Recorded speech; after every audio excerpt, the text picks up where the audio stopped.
Ryan Rodney Reynolds was born in 1976 and raised in Vancouver, Canada, the youngest of 4 brothers in a working-class family. His mother, Tammy, worked in retail sales, and his father, James Chester Reynolds, was a police officer. Reynolds has often spoke about the complicated relationship he had with his father, calling him that stereotypical tough guy, and admitting, "I just don't feel like I ever had a real conversation with him." My dad worked really hard. He's a blue-collar guy who kind of a no-nonsense guy, not very talkative, and my mom was kind of the opposite. So my mom really nurtured this, like, performer in me and that sort of thing. In a household ruled by strict discipline and boisterous older brothers, young Ryan developed a survival mechanism that didn't rely on strength, but on wit. Deadpool's facility with language and his sort of not just physical rubberman quality, but also the verbal alacrity you have to have. You've got that, and I'm thinking that's because your brothers beat you. Yeah, you know, it's intense. When you're the youngest of 4 boys, it's like you sort of cultivate all these other aspects, survival aspects that you wouldn't normally cultivate. The constant scrapping forced him to live on his wits. And like, you know, you have to, the way I stayed alive was with my mouth. As I got older, we would get out on the lawn, and it would be like an old-fashioned, like, Tom Cruise and Far and Away with the, like, the knuckles up, and we would just beat the living shit out of each other. I find doors to be a privilege. Like, for the most part, I was thrown through walls. You know, I mean, I was a moving target. Or harvestable organs. You name it, I was that, as the youngest of 4 large, strapping boys. You know, and I include my dad in that. I was the youngest of 5 because he also was almost like a child at times. You know, he once went a long, long time without speaking to me. And it was over something trivial and dumb. Ryan's one of the only actors that's leading man, good-looking dude, and is fucking hilariously funny. Thank you. At the same time. Right. Just Friends I is had probably a terrible childhood, Really? so it really helped. Even as a kid, Reynolds' sharp tongue was his superpower. Humor became his armor, in a home where punches, literal and figurative, flew freely. You know, I noticed when I was a kid, making people laugh was a great self-defense mechanism. It really helped me kind of navigate my way through my own home with my older brothers and my dad, and I could diffuse them by making them laugh. That instinct to perform followed him into his teens. What's the first job you ever did? Hillside, it was called. It was a teen soap opera Oh that my was God, that how was old watched were by you? dozens. How old were you when you started? I was 13 years old. There I am, 13 years old. Just a little cherub. If you only knew what I was up to off camera. The 1991 series gave him an early taste of show business while he was still juggling high school in Vancouver. But after a handful of small roles and a brief attempt at college, I'm not making this up, I went for 45 minutes. Reynolds nearly quit acting in his late teens. Instead, he took a chance and moved to Los Angeles in the mid-1990s in search of bigger opportunities. I moved to Los Angeles, I was 18 years old. We drove down there with a buddy of mine. We drove down and he had his crap car, I had my crap car. We weren't sure if they were gonna make it. We had $600, a bottle of water and a whistle.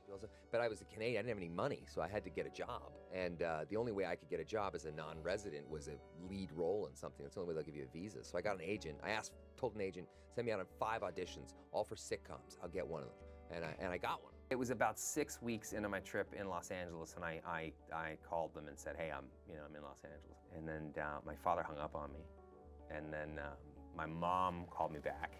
And she was always kind of the voice of reason. And then, my father sort of came around. After I managed to make some money at it and kind of get my foot in the door, I think he was much more accepting of it. He couldn't have known then that the pressure cooker environment he grew up in was already shaping him into the anxious yet resilient actor he would become.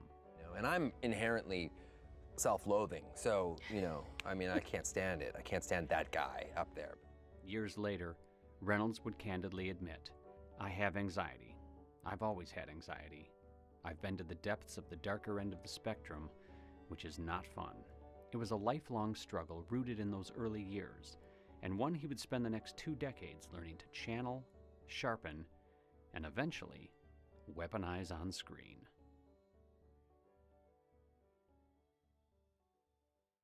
Through the late 1990s and early 2000s, Ryan Reynolds built a career on charisma and comedy.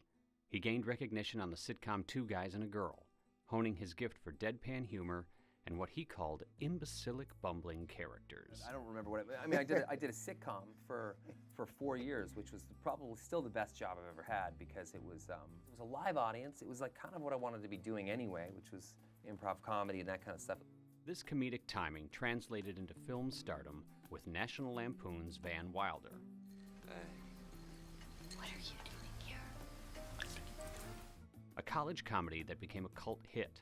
Reynolds proved he could carry a movie with a wink and a one-liner, and Hollywood took note. Richard, you rascal, you never told me that you were a dick. He dabbled in action as well, famously bulking up to play a vampire hunter in Blade Trinity. Fuck me. Still, he was searching for that one role that felt meant for him. I just try to choose films that I would love to see on the screen, you know. I don't necessarily like the ones where you're running around with a gun, shooting the bad guy. Yet behind the scenes, Reynolds was grappling with intense self-doubt. In his early 20s, he went through what he later described as a real unhinged phase, often lying awake at night, paralyzed by fear about his future. I was partying and just trying to make myself vanish in some way, he admits of that period. Fortunately, as his career began to take off, Reynolds recognized the need to dial back the excess. But the anxiety never fully went away. It simply went underground, waiting for bigger stakes. Meanwhile, an unlikely comic book anti-hero was gaining a following. Marvel introduced Deadpool in 1991's New Mutants number 98, co-created by artist Rob Liefeld and writer Fabian Nicieza. Deadpool began as a fairly generic villain, inspired partly by DC's Deathstroke, but by the late 1990s, writers like Joe Kelly had reinvented him as the Merc with a mouth, an irreverent, fourth-wall-breaking anti-hero known for outrageous humor, pop culture riffs, and ultra-violent adventures. His red and black costume, constant wisecracks, and gleeful self-awareness defined him. By the early 2000s, Deadpool had built a passionate cult fan base. Then, in 2004, Ryan Reynolds' world and Deadpool's world fatefully collided. In Cable and Deadpool number 2, the masked mercenary quips that his scarred face looks like Ryan Reynolds crossed with a Shar-Pei, a throwaway meta-joke that would spark one of the most perfect actor-character pairings in Hollywood history. That line was Deadpool's tongue-in-cheek way of hinting at his appearance under the mask, but for Reynolds, it was a revelation. Somebody asked him what he looks like. He says, I look like a cross between Ryan Reynolds and a Shar-Pei. And I was like, Jesus, this is fucking destiny. What the hell? And I was like, well, there's got to be something to this. And then I just kept reading them, and I got pretty obsessed with it. Yeah. I got obsessed with it as like a cinematic concept, because I just thought this would make such an amazing movie. It was an unlikely intersection of comic lore and real-life actor, and it planted the seed of an impossible dream. Ryan Reynolds had found his spirit animal in Deadpool. There's a lot of Deadpool in Ryan Reynolds, and there's a lot of Ryan Reynolds in Deadpool. Now he just needed to find a way to bring the Merc with a mouth from page to screen. Bringing Deadpool to the big screen would prove to be a long, on-again, off-again struggle. 2004 is around the time I started to try to get it made. In 2004, writer-director David S. Goyer and Reynolds began developing a Deadpool spin-off at New Line Cinema after collaborating on Blade Trinity. Ryan Reynolds and David Goyer, who was directing Blade 3, and I, basically looking at the fact that Ryan was stealing Blade 3, the premise became, all right, the right character for Ryan is Deadpool. He is tailor-made to be that character. Oh yeah, he It's felt not like even Deadpool close. in Blade. It was so it- similar. It's just perfect. But the project stalled almost immediately due to rights complications with Fox's X-Men franchise, an early sign of how difficult this character would be to shepherd into film. Every time I tried to get it made and everything I did to get it made, the door kept closing in my face. And then, things got, in Deadpool fashion, comically worse. During the 2007 and 8 Writers Guild strike, 20th Century Fox forged ahead with X-Men Origins Wolverine, using a cobbled-together script. It was during a writer's strike, the great WGA writer's strike, so we were in the middle of production, there was no writers, no anything. I mean, when I show every line I have in the movie, I just wrote myself, because it's, in the script that we had, it just said, Deadpool shows up, talks really fast, annoys everyone around him. Reynolds' dream turned into a nightmare. He did get to appear as Wade Wilson in the film, but the irreverent Merc with a mouth was inexplicably rendered mute, his mouth literally sewn shut. betraying the very essence of the character. Did it bum you out that they sewed his mouth shut? Well, it was like an And they- abomination. I mean, he's called the Merc with the mouth. Right. The last thing you want to do is sew his mouth shut. I mean, sewing his mouth shut to me is the same thing as just flying to Vancouver, finding my mother, and slapping her as hard as you can. How that idea made it through production is mind-boggling, Reynolds later said, echoing the frustration of many fans. And then I remember telling one of the studio execs, I said, "You guys people are gonna go nuts over this." And he was like, "I know, right?" And I was like, "No, not in a good way." Wolverine was just about to come out. I got a call from one of the executives of the studio. He said, "Where are you?" And I said, I'm up in Canada. He's like, "We need you to fly here right now." And I was like, "What's wrong? What's going on?" It's like, "We've tested the movie and people are very upset about the Deadpool, about everything we did to the Deadpool." And I was like, "You did it! I told you!" The portrayal was panned, and Deadpool seemed shelved before he even got started. As Reynolds would describe it, this movie died so many times over the ensuing years that it truly felt cursed. Fox, which held the Deadpool film rights, just couldn't see the commercial sense in a foul-mouthed, R-rated anti-hero who mocked the genre. But Reynolds never let go. Possibly see more of them in the future? My dream would be to do an absolutely 100% faithful Deadpool adaptation, straight out of the comic books, breaking the fourth wall, pop culture references, the whole 9 yards, knows he's in a movie, knows he's in a comic book. Right. You know, that kind of vibe, that would be a dream come true for me. Around 2010, screenwriters Rhett Reese and Paul Wernick delivered a Deadpool script that insiders said finally nailed the character. The voice, the chaos, the fourth wall humor, the violence. Even so, Fox executives remained skittish and repeatedly hit the brakes. Year after year, the pattern repeated. A new draft, a hopeful meeting, then radio silence. It was the worst relationship I've ever been in. On again, off again. Occasionally we sleep together. It just causes more pain. And then somehow, someway, we got married. The on-off ordeal was emotionally draining for an actor who has dealt with anxiety his whole life, and there were moments he nearly lost hope. There was a time when I thought, I just gotta let it go, he admitted, after yet another comic book flop, 2011's Green Lantern, seemed to spell the end of his superhero prospects.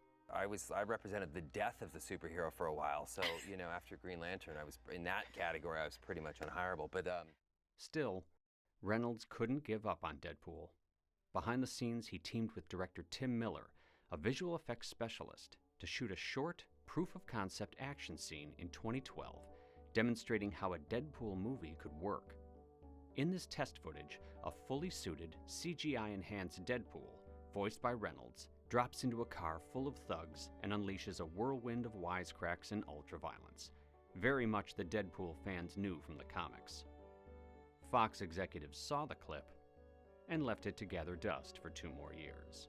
So dumb, but we did it anyway, I guess, to sort of make people think that there might be another Deadpool after that. Then it just rotted and died on the shelves of Fox forever. They never wanted to make a Deadpool movie after that, so. Finally, in July 2014, desperation, or perhaps a shrewd secret strategy, led to a game-changing moment. The test footage leaked online.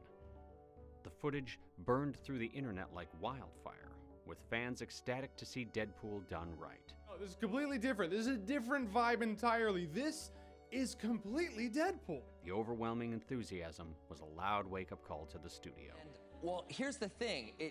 The fans freaked out, the Deadpool fans freaked out and overwhelmed Fox, and Fox basically had to greenlight the movie. Within 24 hours, we had a green light. We were starting. Yeah, Is that quick? It was that quick. It was so undeniable, and it felt really good. The identity of the leaker was a mystery. On July 27th, 2014.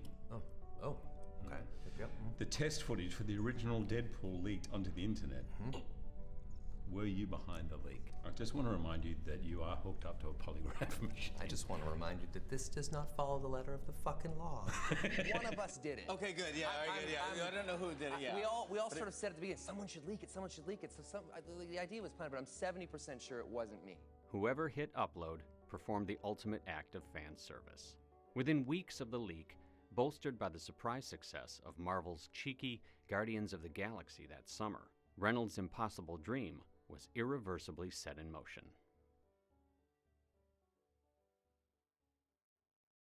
With Deadpool finally a go, Reynolds suited up for the role he'd been chasing for over a decade.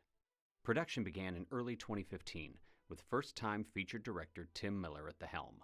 Reynolds not only starred, but also served as a producer, determined to safeguard Deadpool's irreverent tone and vision.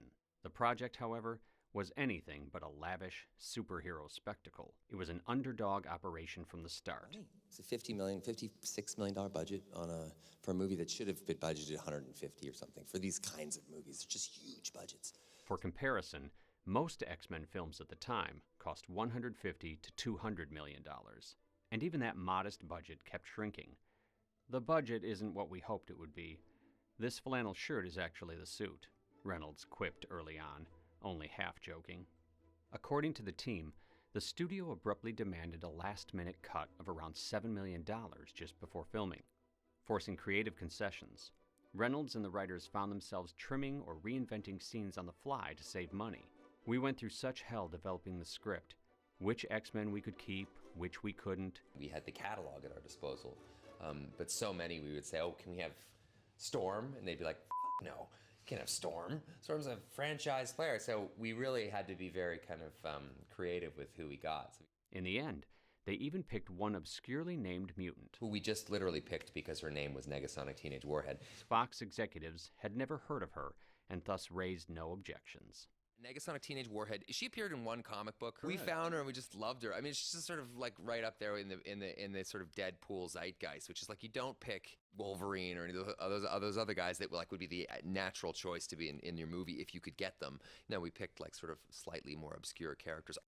Rather than admit defeat, the Deadpool team turned constraints into creativity. So instead of spectacle, we used character. Writers Rhett Reese and Paul Wernick cleverly rewrote action sequences to fit the tighter purse. There was a reduction of action, Reese explained. We had a motorcycle chase between Deadpool and Ajax that we took out. We had a big gunfight in the third act that we took out. We basically had Deadpool forget his guns as a means of getting around it. Indeed, one of the film's funniest running gags, Deadpool repeatedly leaving his weapons bag behind, was born directly from these budget cuts. A tongue-in-cheek way to explain why our hero winds up with just 12 bullets, or no guns at all, in key fights. This sequence was called 16 bullets, but due to budgetary constraints, it's now 12 bullets. There's a frequent jest on set that it's going to be 1 bullet before we're done. Yeah, it was, so we really, necessity became the mother of invention, and actually just every step of the way just made the movie better, because we couldn't rely on, Deadpool's never trying to save the world. We don't need that budget. He's not like, we're not seeing the entire planet get sucked into some big yellow vortex. Green Lantern. Despite the belt tightening, director Tim Miller made the most of every dollar, utilizing his VFX background to ensure Deadpool's world looked as slick and explosive as any blockbuster. Tim Miller, our director, is like, he's a visual effects guru. He owns a visual effects company, so he made every dollar magically turn into 10. The team employed imaginative tricks, like animated expressive eyes on Deadpool's mask, achieved in post-production to give the character extra comic book fidelity without costly CGI overload. The cast and crew, filming in Reynolds' hometown of Vancouver, embraced a scrappy, irreverent spirit that mirrored Deadpool himself. By the time filming wrapped, the team had a tight 108-minute film that was uncompromisingly R-rated, packed with brutal action, pop culture riffs, and Deadpool's trademark fourth wall breaks. There were no sewn-up mouths, no PG-13 compromises. This was the Deadpool fans had been waiting for. Reynolds, clad in red spandex and full sarcastic glory, had finally unleashed his inner Wade Wilson onto the world. Behind the scenes, however, the stress had pushed Reynolds to his limits. He described the chaotic production as feeling like being on some schooner in the middle of a white squall the whole time. It just never stopped. When it finally ended, the adrenaline crash hit hard. When it finally ended, I had a little bit of a nervous breakdown.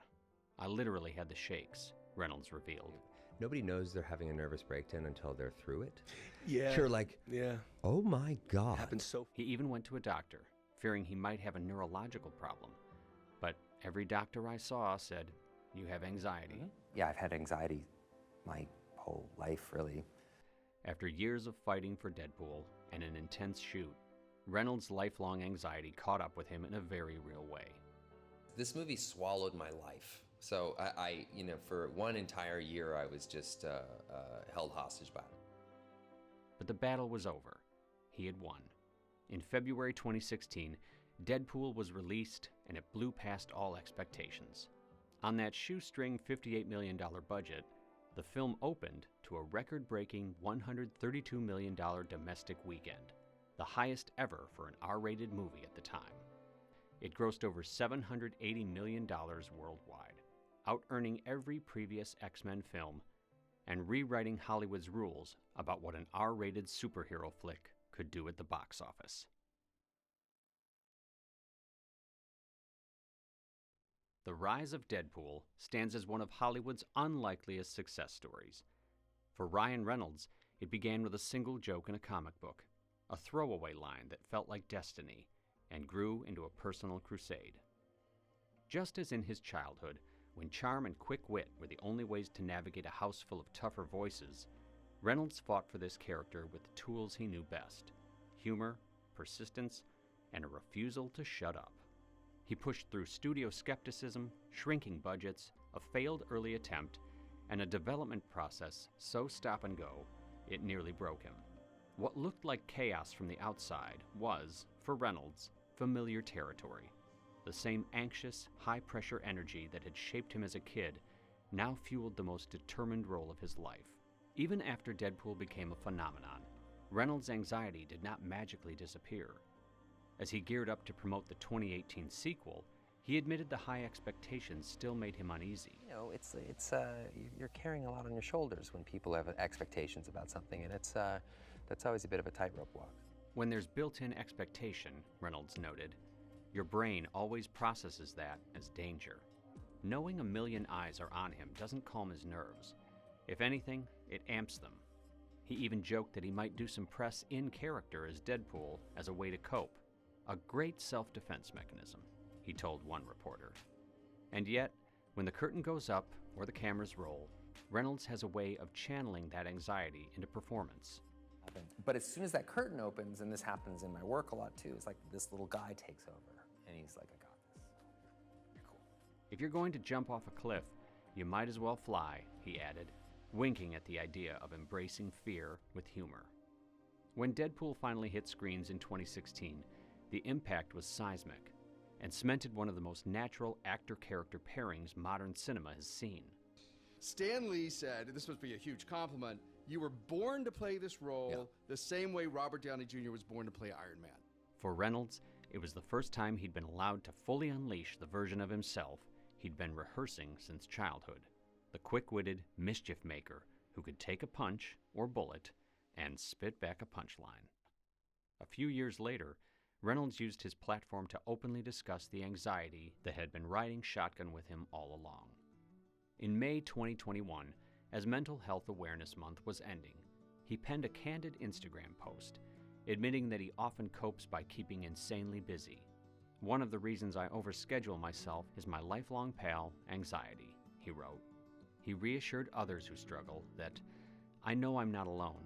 More importantly, to all those like me who overschedule, overthink, overwork, overworry, and over everything, please know you're not alone. It was a heartfelt reminder that even a superstar who wears a mask of confidence and occasionally a red spandex suit can wrestle daily with mental health. We don't talk enough about mental health, Reynolds added, and don't do enough to destigmatize talking about it. But better late than never, I hope. I see as I've gotten older and I'm a father, so many things that I did not like about my father are actually the things that I didn't like about me. So and the man made mistakes. Trust, I'm not saying that he didn't, but I also know that it is not that simple. A decade later, Deadpool still stands, fallible, foul-mouthed, and self-aware, much like the man who never stopped fighting to bring him to life. And for all the snark and spectacle, perhaps the real superpower in this story was something far more human. The ability to turn private insecurity into art that makes millions of people laugh. It's a dream come true. I've been fascinated with this character for a very, very long time, and the fact that I got to actually play him the proper way is pretty amazing. In Ryan Reynolds' impossible dream, the Merc with a mouth and the anxious kid from Vancouver finally became one and the same. And Hollywood is all the better for it. One of the great gifts he gave me was discipline, and he taught me to work so hard that it just, whatever you're aiming for, whatever goal you had, it'll come true. It'll materialize if you just keep pushing. And Deadpool's a great example of that, because 11 years I kept going and going and going, and the spirit of my father's kind of infused in that in a weird way.